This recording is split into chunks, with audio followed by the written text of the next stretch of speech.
11 साल लंबा पीरियड किसी भी देश में होता है। वैसे देखा जाए किसी पार्टी के लिए, व्यक्ति के लिए और राष्ट्र के लिए कोई लंबा भी नहीं होता, दोनों दृष्टि से। लेकिन इस बदलते युग में इस 11 साल को आप कैसा देखते हैं जो मोदी सरकार के 11 साल अभी पूर्ण हुए हैं? सबसे पहले तो मैं ये कहूँगा आप सबको कि सिंदूरी शपथ लेकर के लौह पुरुष का रूप धारण करके जिन्होंने भारत के गौरव को सारे विश्व में और मैं कहूँगा नवमंडल में पहुँचाया, वो है नरेंद्र भाई मोदी,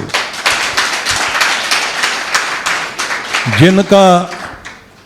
प्रण ही नए भारत का उदय। 11 वर्षों का उनका कार्यकाल साधारण कार्यकाल नहीं रहा है। रक्षा क्षेत्र में जितना बड़ा स्थान भारत का आज बड़ा हुआ है,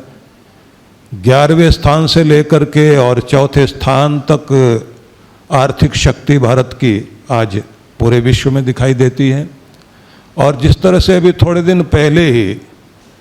जो आर्च ब्रिज चेनाब में आपने देखा है कि विश्व का सबसे ऊंचा ब्रिज बना है, तो दिखाई देता है कि कश्मीर में इतना ऊंचा ब्रिज बना करके ये ब्रिज जो है, कहना चाहिए कि उन दिलों के अंदर बना है कि जो लोग कहते थे कि पता नहीं आतंक मिटेगा या नहीं मिटेगा। जीरो टॉलरेंस रखने वाले नरेंद्र भाई मोदी, उन्हें हम ये कहेंगे कि दो तरह के देश शत्रुता रखने वाले,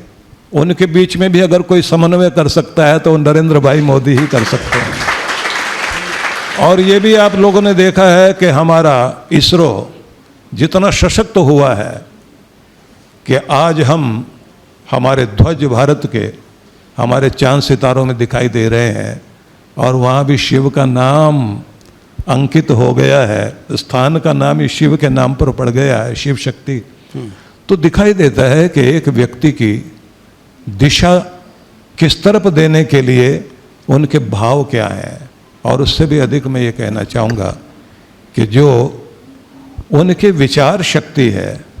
मैं उत्तर से लेकर दक्षिण तक जहाँ जहाँ भी पूरे भारत में गया हूँ, जो सड़कों का जाल दिखाई देता है और इतनी अच्छी सड़कें, मुझे तो दिखाई देता है कि अमेरिका से भी बढ़िया सड़कें हमारे देश में दिखाई दे रही हैं। तो इतना बड़ा कार्य करने के साथ में जो एक बात हम, क्योंकि राजनीतिक क्षेत्र में तो हम लोग ज़्यादा चर्चा करते नहीं हैं, धार्मिक लोग हैं और समाज क्षेत्र में काम करते हैं, निवेदन करना चाहता हूं कि जो 500 वर्षों से राम जी और उनका नाम न्यायालय में और जो सबके न्यायाधीश हैं, उन राम जी का कोई न्यायाधीश निर्णय करने लग जाए। एक ही व्यक्ति इस देश में सिंहासन पर बैठने के बाद जिससे भारत का प्रधानमंत्री पद सुशोभित हुआ है, वो नरेंद्र भाई मोदी हैं, जिन्होंने 500 वर्षों की समस्या को समाधान दिया। तो ये हमारे लिए बहुत गौरव की बात है। और अभी मैं उत्तर प्रदेश से आया हूँ, तो मैंने ये देखा जो पर्यटक, श्रद्धालु, भक्त लोग मिलते रहे,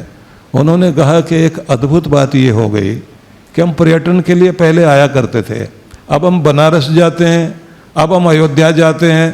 प्रयागराज जाते हैं, उसके बाद विंध्यवासिनी के दर्शन करके लौटते हैं। तो हमें दिखाई देता है कि हमारा उत्तर भारत और वहाँ की संस्कृति ही नहीं हमें दिखाई देती। हमें लगता है कि भगवान की कृपा हमारे साथ जुड़ गई है और अपने देश का दर्शन भी हो गया और देव दर्शन भी हो गया।